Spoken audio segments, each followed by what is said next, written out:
Welcome everybody to iNACOL's webinar. Our Teacher Talk webinar this month is called Tools of the Trade, Engaging the Online Learner.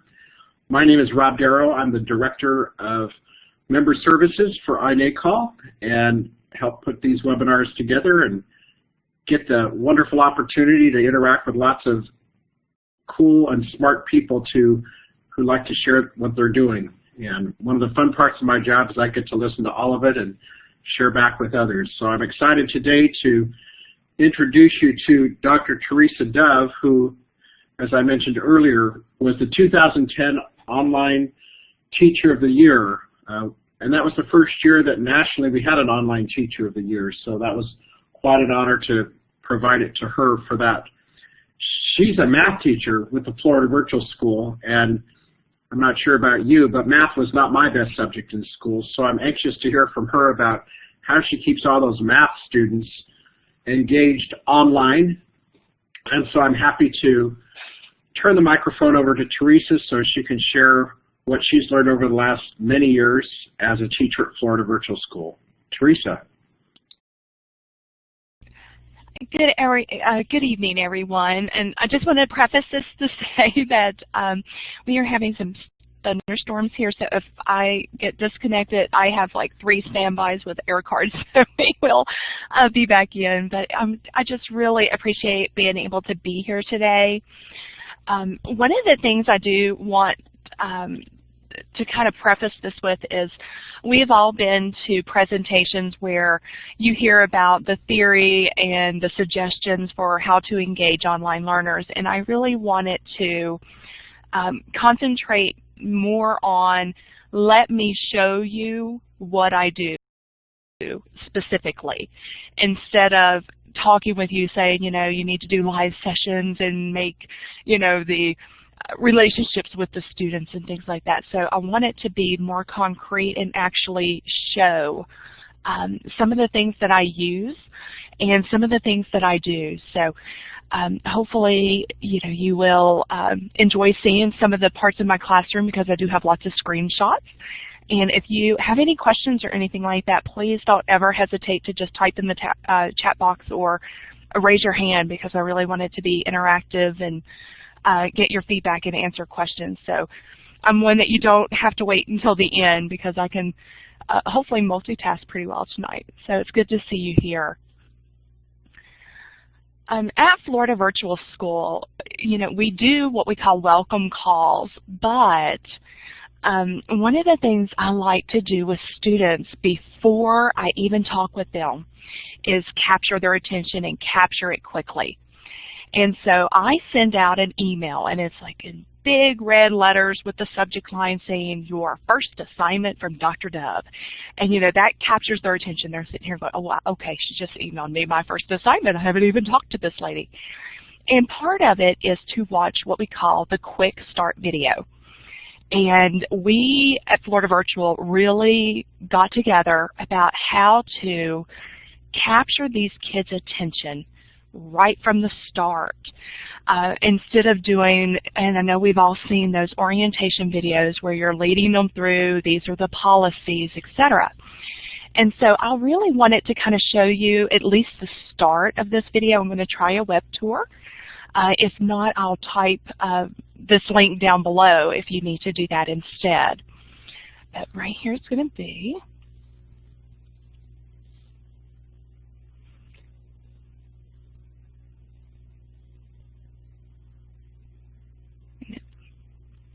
Hopefully. And I'm going to type it down here just in case, because I think it's taken a minute to load.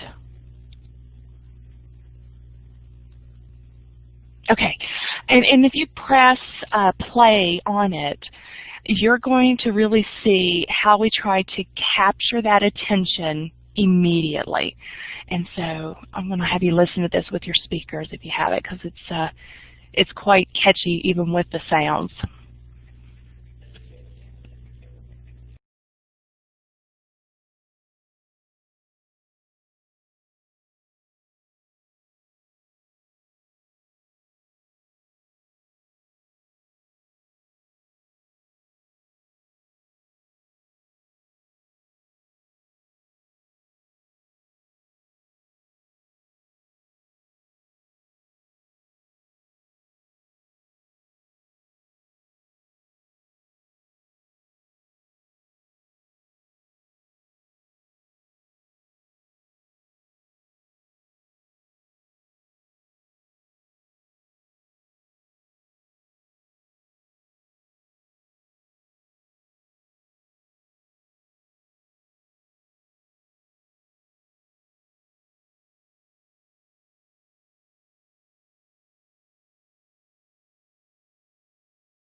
Okay, and if you could type yes or raise your hand or give a smiley when you've watched, just at least the first minute or so, that way you kind of get an idea of the video and what we really like them to see.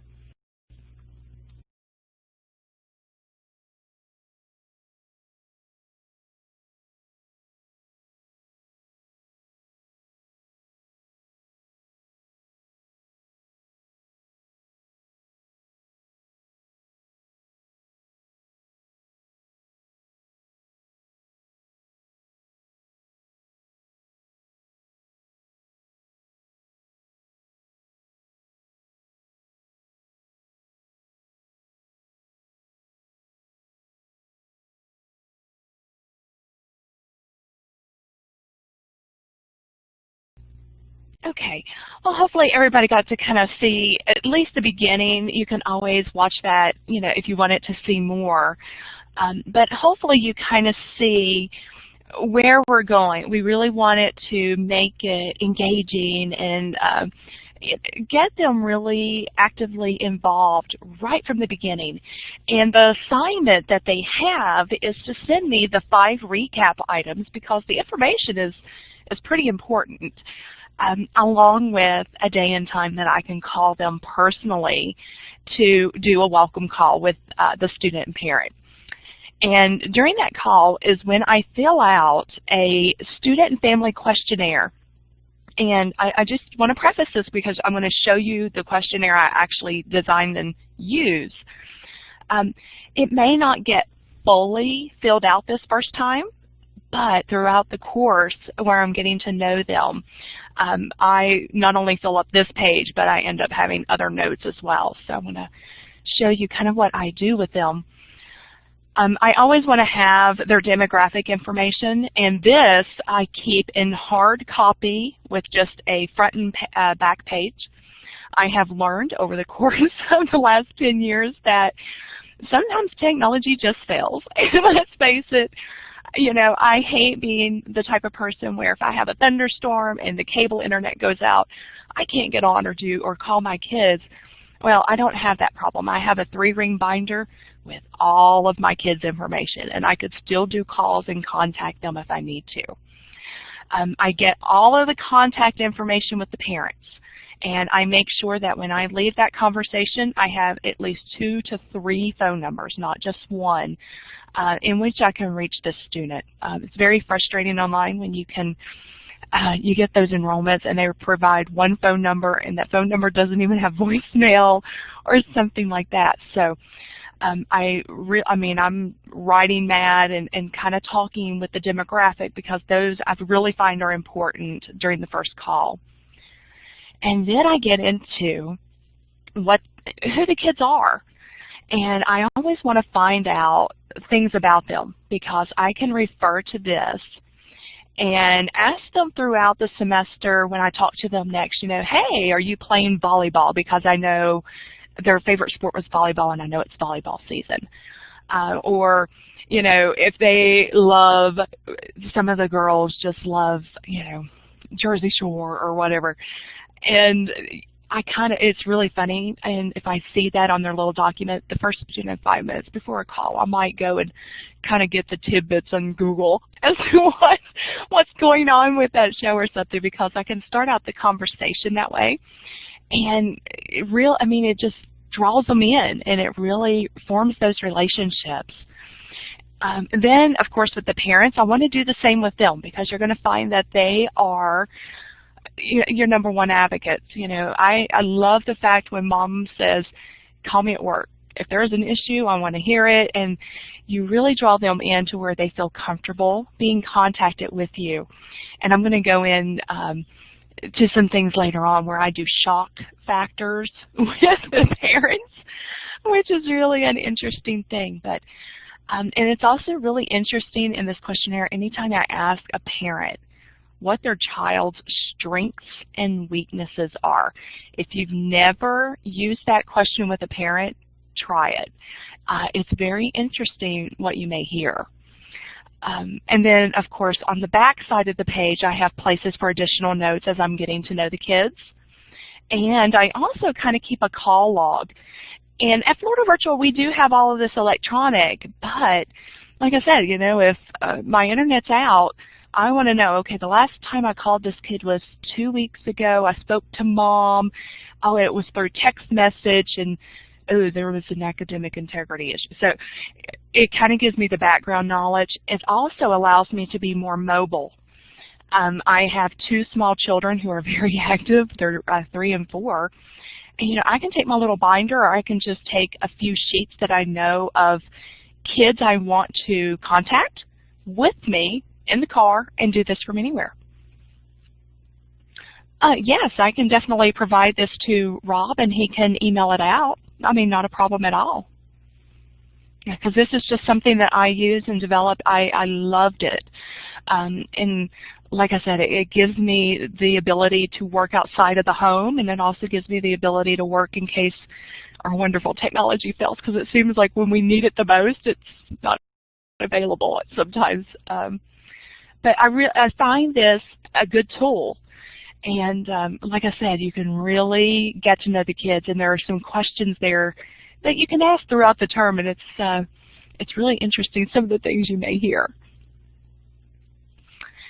And then the next thing when we're on that welcome call is I want to do like a mini course run through, almost like a course field trip. And the first thing I want the kids to know is the feel of the course. When they enter, I never liked the old blackboard or anything where you went in and you just had like this announcement link and you would, you know, you expand it, you just get this text of about 3 or 4 sentences. And so it was one of those, I really wanted to make sure that when my kids entered, they got something kind of colorful, eye-catching. They were on there and they're like, whoa, okay, so this is my, you know, my actual website page this week. You can tell that I'm kind of gearing up for the Halloween. Having the picture, always, you just need to, and I'm going to get into that a little bit more too. Multiple ways of reaching you. As you can see, I have phone, text, Skype. What's really interesting, and people always ask me for that, is why do you have Dr. Dove's time? And you can see I did this at 1 a.m. Sorry about that, but I do that because I teach the Florida Virtual Global, and a lot of my kids are in Qatar. I have a lot in China. I have some in Argentina, and when they're making appointments and things like that, you know, they need to be able to convert the times quickly. You can also see, you know, obviously I'm in my course at 1 a.m. because I may be calling a Qatar student, because that would be 8 a.m. there, to do a DBA with them. So that is one of those just kind of the tidbit type things if you ever do teach with the international realm. I always want to give tech support, and I also want them to know there's help, help, help, help, help. And, you know, we have the tutoring. We have that 13 hours of help. No matter what, click there, we can get you into a room. And, of course, videos and updated videos. So lots of information. Kids tend to not read. There's a big surprise. So when we're doing the welcome call and I'm doing this tour, I mention each and every one of these things to not only them, but mom and dad. Because then mom and dad, when the kids say, well, I don't know how to get help, there's not too, they know.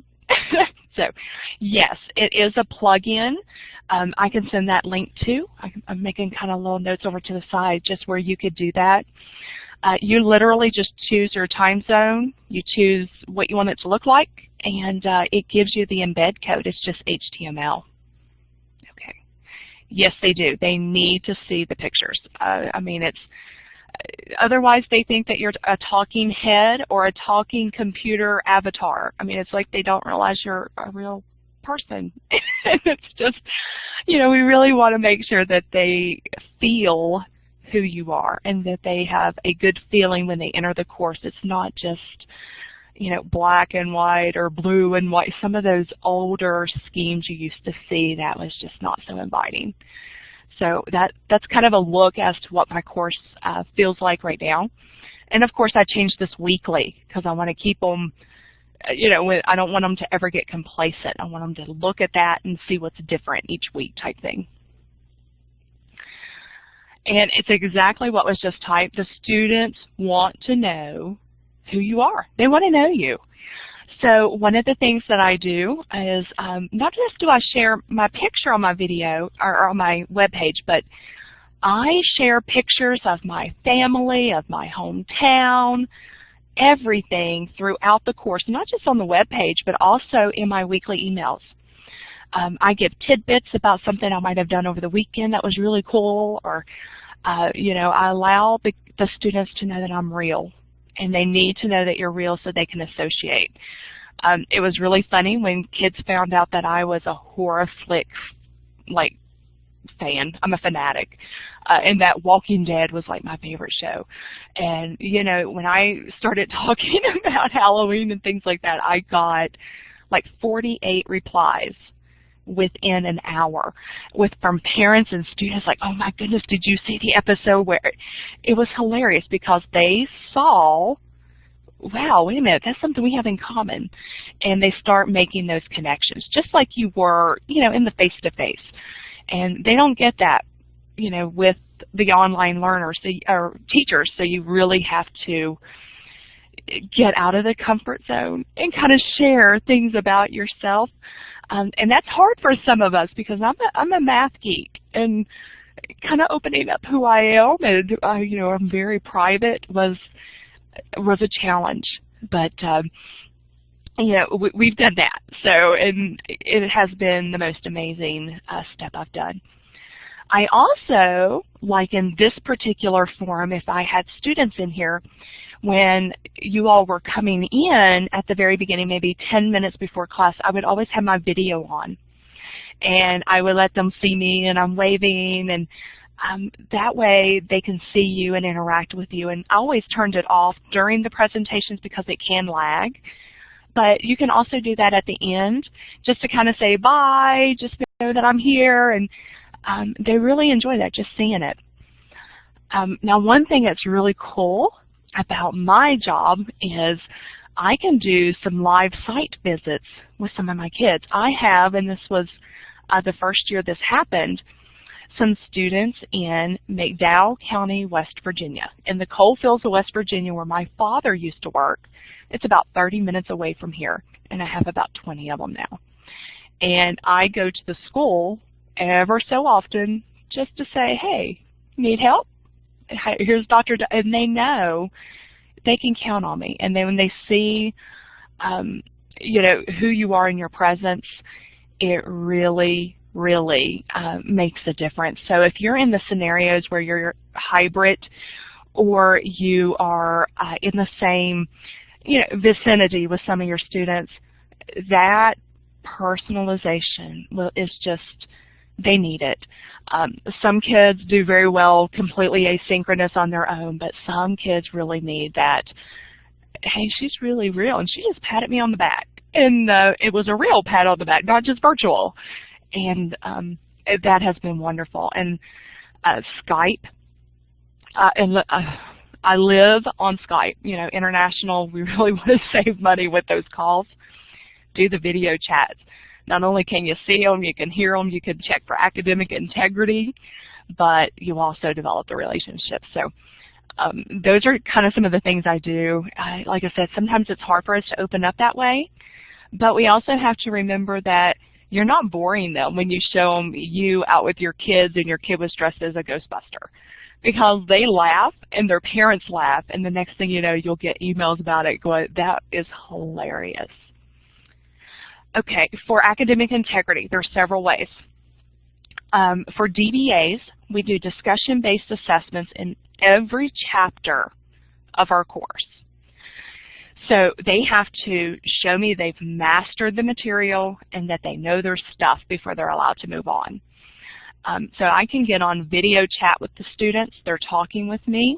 I can see them, so I know that they're not getting help from, say, Dad over in the corner, or somebody's working the problem for them.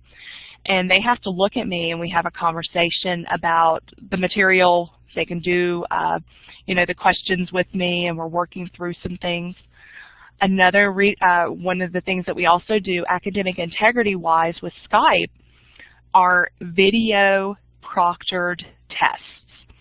And that has been, especially for international students, I mean, we can tell, and we have, access to their screens. We see them, and we're also hearing. We can tell if they are cheating, going to websites. We can tell if there was somebody else there. We can, very, very useful when you may have suspicions that some things are going on. But yes, one-on-one all the time. I mean, we have that. It's about every 2 to 3 week intervals with students. So we are in constant contact with them, and we check for the academic integrity quite a bit, not just, turnitin.com. We really want to make sure that kids master the material, especially before they take a huge test that's worth a lot of points. Okay. Florida Virtual aims to give 150 students max year-round. However, that doesn't always happen. With my particular situation, I'm in global school, and I'm the only one who teaches Algebra 2, Pre-Calculus, Calculus, and AP Statistics. I don't know what's going on with the screen. I didn't do that, I promise. But I'm the only one who teaches those. So if we have, say right now we have Venezuela, and we have a lot of kids who are wanting to take pre-calculus and AP stats. If I'm at the 150, it's just going to go over the 150. The most I've ever had was during a lead teacher pilot that I did, and I had 450 students at one time. But I did have one full-time teacher and 3 part-time staff helping with that. So yeah, and but most of my life is spent on the phone talking with kids, and grading I tend not to do until what I would consider after call hours, because I really want to make sure that I'm talking to the kids, they're progressing, and we can keep them moving. And it's also the way to form those relationships. So it's the pilots that I have done in the past with different models. That could be a whole different session. So another thing I kind of want to tell you is in weeks 1 through 4, I am heavy in the contact with students. And what I'm talking about is I make sure every single week I contact every single kid who's been in the course 1, 2, 3, or 4 weeks. It could be through text message if they're doing great.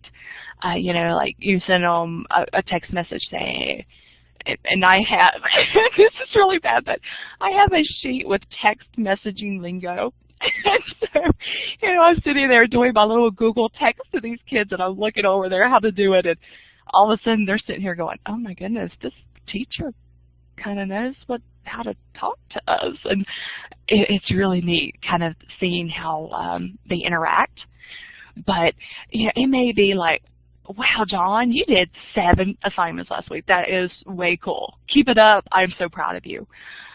Or, you might even send a text or do a call or leave a message for a kid. Hey, it's Dr. Dove. I see you didn't do much work last week. I'm really, I'm really worried about you. Is everything okay? And you just kind of frame it in a way of you're worried, you're concerned, you want them to be successful, and not, hey, this is Dr. Dove. I see you didn't do your required assignments last week. We really got to have, and it's just really setting the tone. It also sets the expectations early and lets them know, they're there and you know what they're doing. That she tracks us. She knows what I did last week. And it's just amazing because kids don't realize that you are actually present and that you know what they've done. So, and like I said, text messages are really well liked, but if I do a text message one week, the next week I want to make sure I do the call. They need to hear you and not just think that you're a computer-generated message. Hours a week do we generally work? We have to be on call from 8 a.m. to 8 p.m. 7 days a week. Do we work that? No. Typically, I would say I work for Florida Virtual. That's my full-time. Probably 55 hours a week. Now, I preface that, and the reason why I said it that way is I also teach adjunct for Boise State University, and I teach ed tech for graduate level. So I'm not, my total hours worked a week is really crazy, but the great advantage of this, and of course where I'm global as well, is I can get my kids in bed at 8, and I can work from 8 to 2 a.m., and I can make my own schedule and then have from, say, 1 p.m. to 4 p.m. with my kids. And I can set my thing to do not disturb, and I can go and have concentrated time with my family. It's really what works best for you. Do they expect us to work that? No. But it's one of those that I think as a lot of us online tend to be overachievers, and that we really, I hate leaving things to do, and I always want to make sure that my kids are well taken care of. It's very hard for me to step away, so I'm working on that. That has been, in fact, it was really funny. My IL has made that a goal for this year that I am taking time away. So we're working there.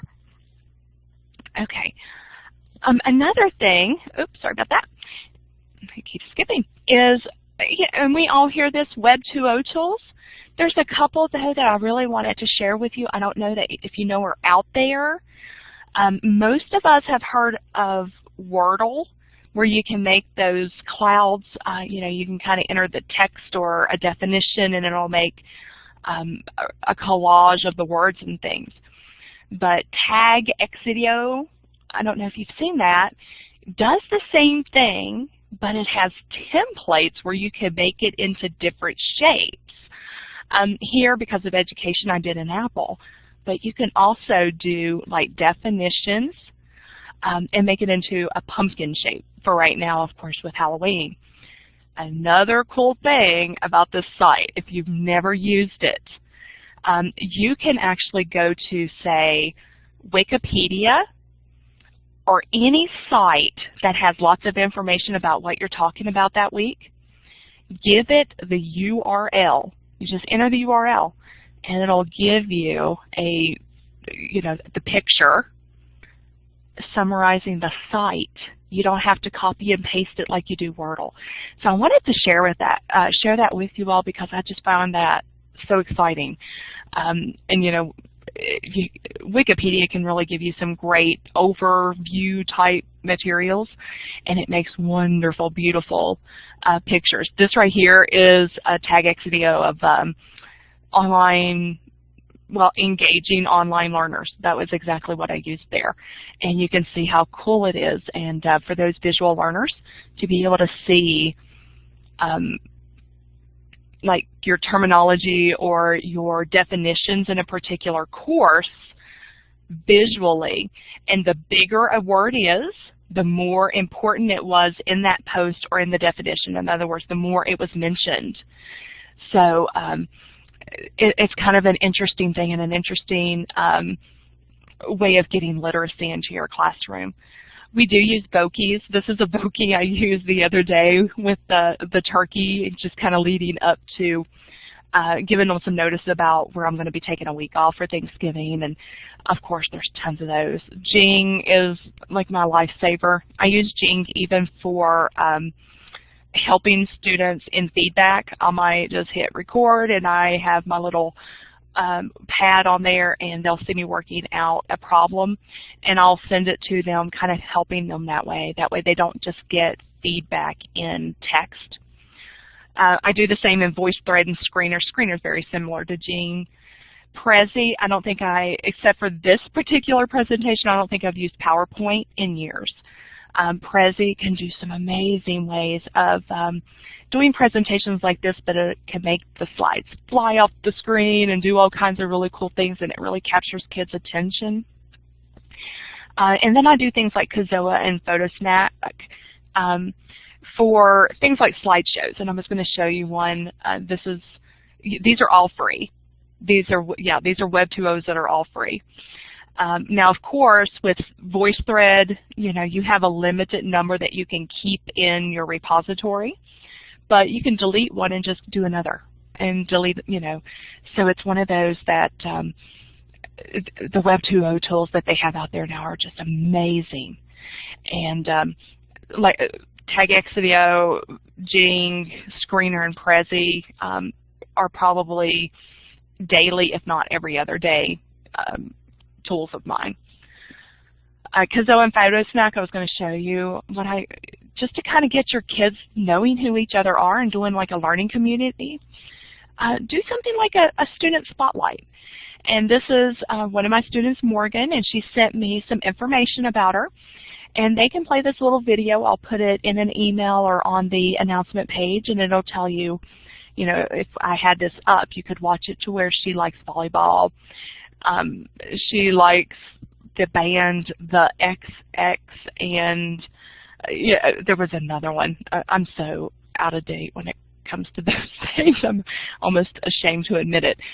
And it'll go into where she is. She is in South Carolina, and she likes the beach, and she likes her volleyball, and I think it was Death Cab for Cutie was the other, the band, and of course, she has her favorite books, and I put it on there, and she likes sushi, and it really gets kids knowing, hey, we got other people out there. And when I ask them to do their collaboration type assignments, they're not as reluctant because they're kind of getting to know who each other are.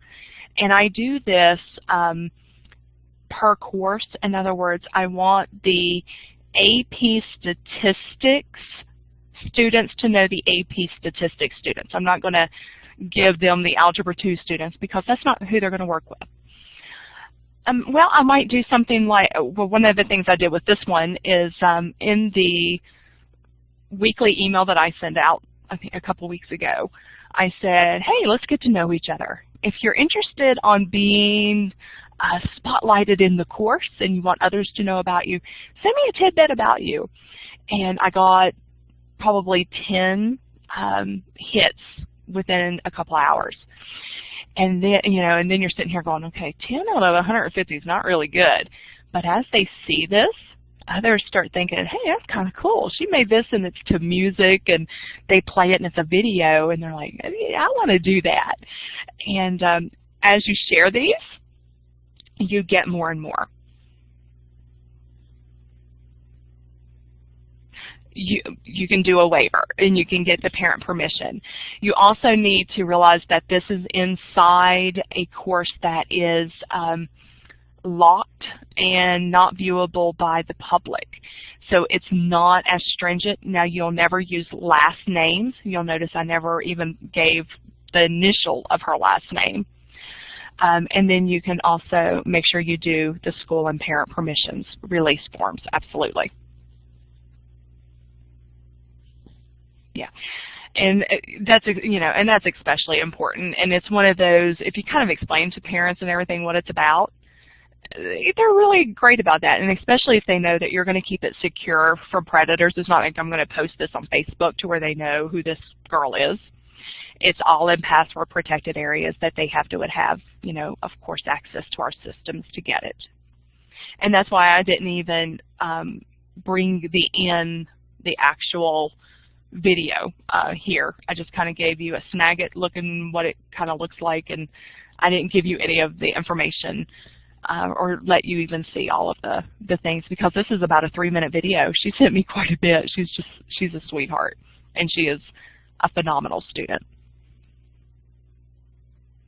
And also, kind of think about this, if you're doing these, you could do this even on vocabulary. I mean, you can have the transitions from, oh, okay, they can't download because there's a permission that you can do. This is actually Photo Snack.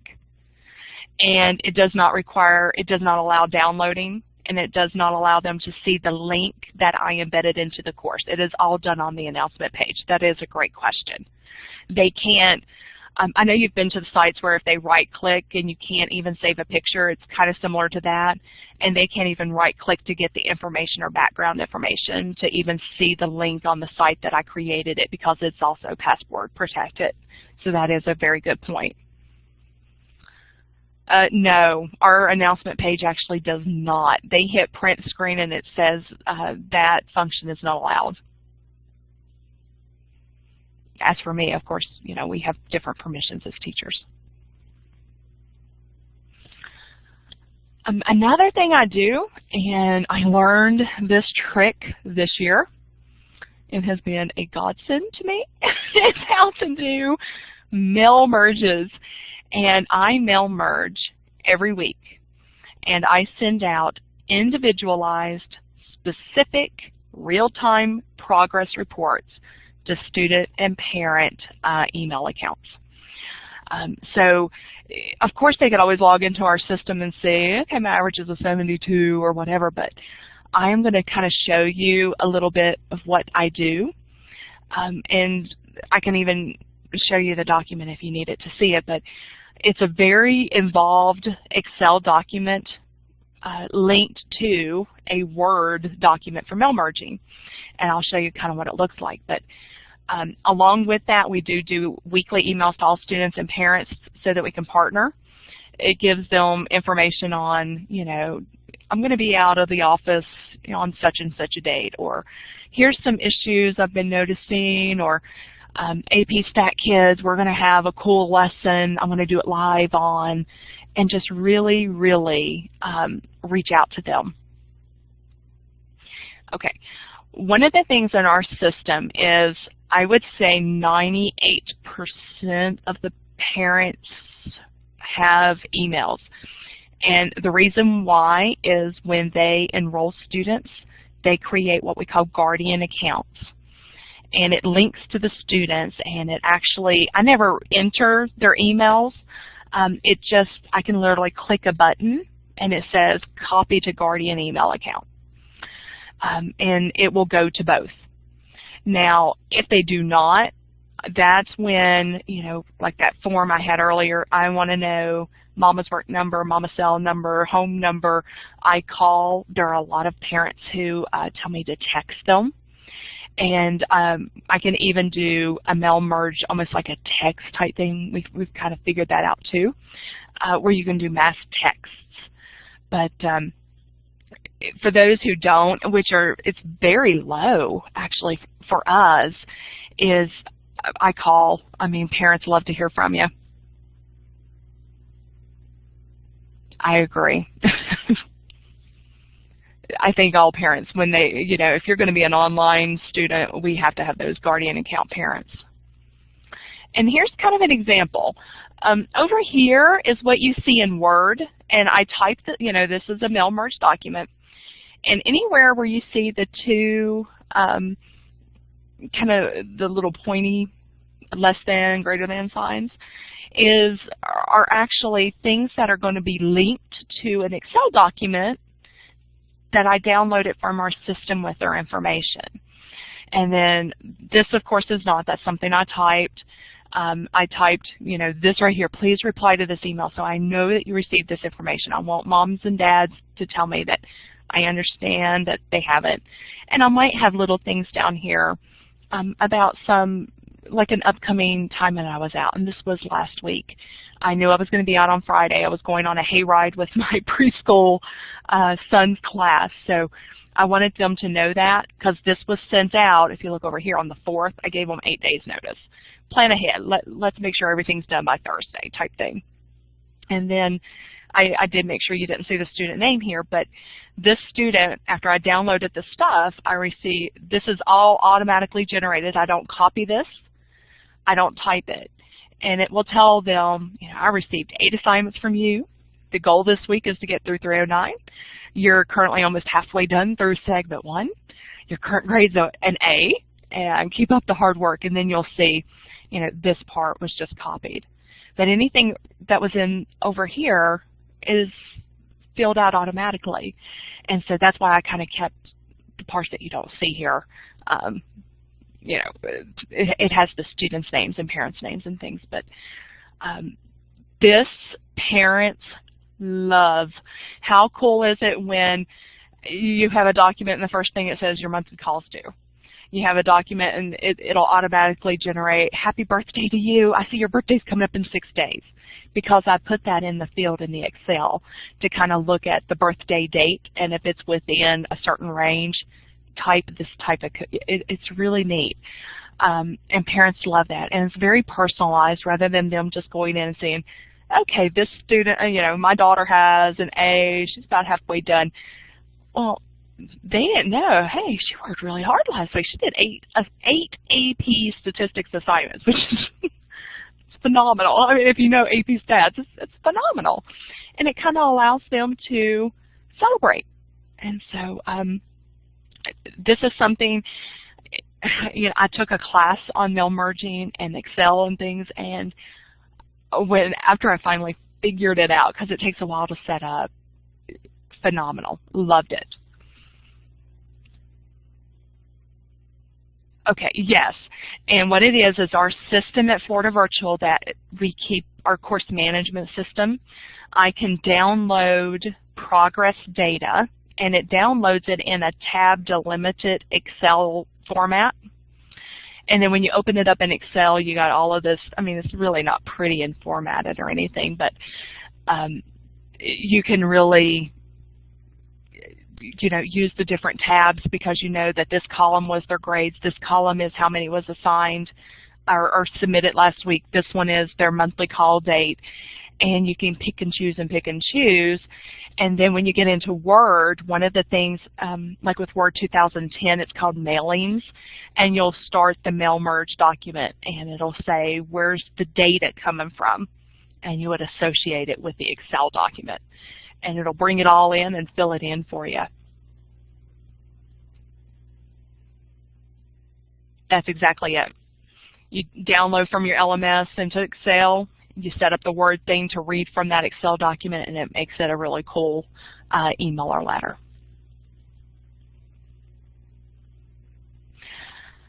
Weekly emails, I try to make them colorful, cute, not just, hey, it's Dr. Dove, work hard this week, we got to get through Module 5, you know. This is a sample of what I use in like the beginning of March. I'm really into literacy, even though I'm a math person. People just don't think that that goes well, but Dr. Seuss is like my favorite. I just love it. And so, you know, and National Read-In Day is March 2nd, which is also Dr. Seuss's birthday. And I have the different books, and I went in and kind of did, you know, oh, the places you go. Do you know where you'll be going next year? And think of all the places you can go once you finish this class.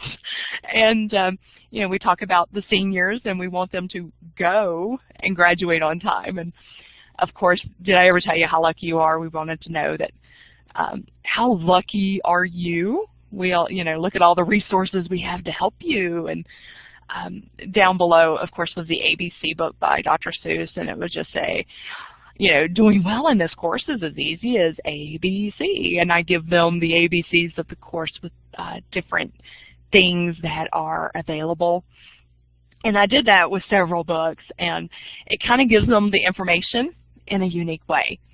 And it captures that attention, and kind of, one of the things I got from this email was, I used Mr. Brown Can Moo, and my kids love that book.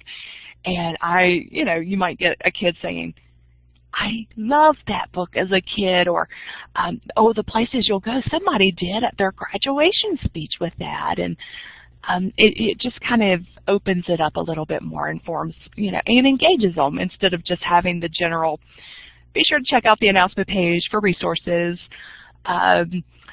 You know, did you know that we have recordings that are new and study guide? You know, it's just in a different way, and it's very colorful, and it's the students really appreciate when you kind of develop these.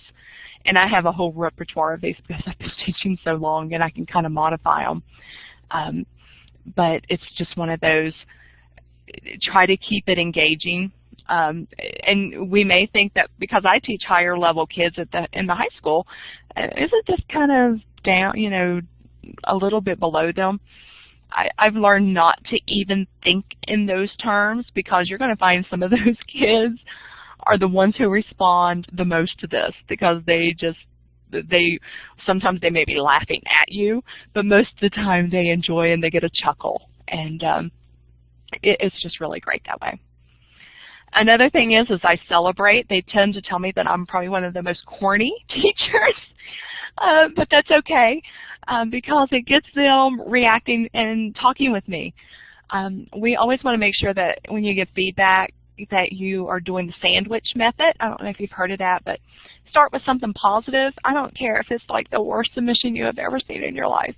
The first thing I'm going to say is, thank you, Johnny, for working so hard on this. And then, you can get into the constructive and, of course, end with the positive. In those feedbacks, I always use kind of like animation clip art just to kind of capture their attention and keep it interesting. I do send text messages out to celebrate mini goals. Hey, Cole, you finally got through Module 2. I know it was so hard for you. Way to go, Dr. D. And, they're responding back to you, and they're getting that, and they really enjoy that. The shock factor. I kind of mentioned that earlier. Moms and dads have been programmed to expect calls from teachers and administrators that are bad or negative in nature. It's like they don't ever hear from the teacher or anything unless Johnny's been acting up, Johnny's fell in the class, I'm worried, he's not doing his work, etc. I make it a point once a month, no matter what, outside of the monthly call, another time with parents, to send them something positive about their son or daughter. You can do it in emails, calls, text message, or anything. Just to say, things like, hey, Mom, Johnny submitted 9 assignments last week and is now above, ahead of pace. Please tell him how proud I am of him and celebrate this weekend. Or one of them was, hey, Mom, Sarah finally got through Module 5. And this might be a kid in week 40 that you've been like thinking in your head. She got through Module 4. I'm so excited for her. Please give her a high five for me. And if you do these in calls or instead of in writing, you're going to get the shock factor. Expect to have parents sitting there going, and they don't know how to respond because they are used to the negative. So that's always kind of an interesting thing. If you've never done that or you don't do it as often, try it. And the parents finally get to the point where sometimes they used to just kind of end or ignore a call from a teacher because they've had a bad day at work and they just don't want to hear it. They can't handle anything else negative. Well, if you keep doing the shock factor, they don't know if it's going to be positive or negative, and you're going to find they answer your calls better. I do call counselors and principals at schools, and I do the same thing. For example, one of the schools I have here near me, I called the principal the other day, and I said, Mr. Ty, I want you to go into your third period class and give each of those kids a high five for me. They did phenomenal in the online live lesson today, and they need a high five from Dr. Dove and from you. Tell them I'm proud of them. And principals and counselors also get that shock factor because they're like, they're really expecting you. Oh boy, what do we have? Do we have an AI issue? No. You just want to celebrate and let them know that their kids are working hard, and they really take pride in that as well. E-cards, those are easy to do. You can actually send out an e-card. I do it for every holiday, and I send it to everybody. Have a happy turkey day, eat chicken, not turkey, You see that all the time. But one of the things I do, it's really cool, is I live in a very small town, and we have printers here who do things like graduation announcements, and they print cards and things. And in December, they have cards left over. And I go and buy, I would say, 200 to 300 birthday cards, and I get them for less than $5. I mean, pennies, literally. And when I do those reports where I download our information, I can see when a kid's birthday is coming up. And a week out, I mail them a snail mail card. There are some teenagers out there, it's really shocking to me, who's never received a piece of mail. That usually the first piece of mail they receive is a college acceptance or rejection letter. And when they receive a card from a teacher that they've never met before, you just get all kinds of real sincere reactions. I don't think I have ever sent a snail mail card and never received a thank you back. So, yeah, I pay some of the postage. Okay, I might send out 2 or 3 a week. I can spend that $1 or so to make that kid feel special. So check out those end of the year closeout sales. I don't know if you've ever tried that, but it's amazing. What you can, I can buy your Christmas cards in March, and you can buy your Christmas cards for the next 5 years for like $5. It's really good. Live lessons, and we know this, they want to learn from you. You can have recordings or tutors in tutoring hours, but they want you. You're their teacher. So typically with me, I do open office hours anywhere from 3 to 5 hours a week. They can come in, they can ask questions, do a DBA, anything they want to do. I do have live lessons on specific topics 2 to 3 hours a week. It may be like an AP review, or even like a Jeopardy game to kind of review. And of course, the one-on-one tutoring and help, you can do it through Skype, Illuminate phone, and I have even done tutoring through text messaging. Rather interesting when you're limited to the number of characters, but do what you got to do. Make that kid feel like you're going to take the time to do the one-on-one with them. It makes a big difference. And finally, a sense of humor. If you are not a math person, you probably can't appreciate the one on the left very well. But this is actually like a pre-cal type slide. And it's like if you're graphing the sine function, it is a curve that literally does this. Cosine starts out, it looks similar, but it starts out differently. But, it kind of gives, this is a line, this is the parabola. And then it gets down to this poor kid that after all of that, oh crap. And I received, I have a 7th grader in my pre-calculus course who thought this was the funniest thing. And he called me giggling, and I was sitting here going, this is a kid who's very serious. This is a kid, what's going on? He could not stop laughing. And I was like, what's going on?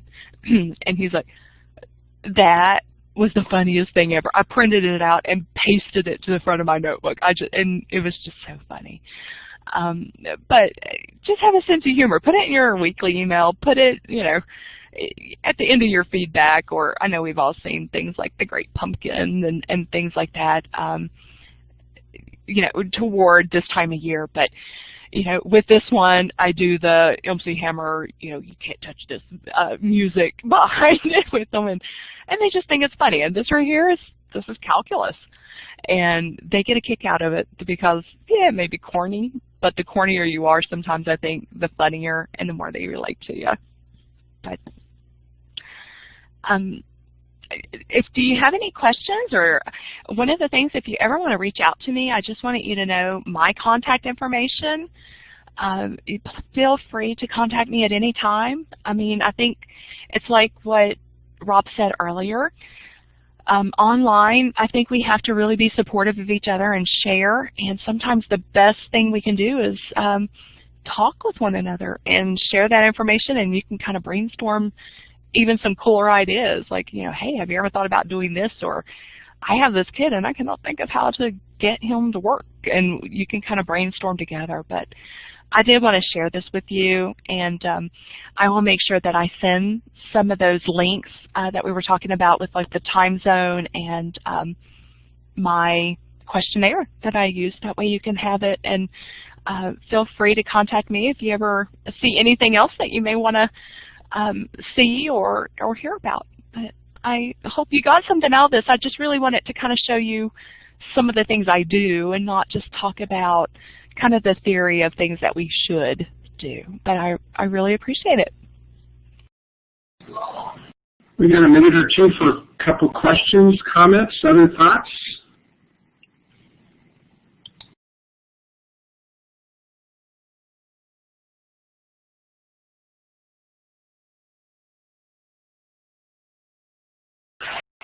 So I'm not seeing any other questions. So Teresa, thank you so much, and I totally understand now why you're the National Online Teacher of the Year in 2010. Boy, if I took math from you, I probably would have a different opinion of math than I do in my adult life. So thanks for all you do with those students, and they're obviously lucky to have you.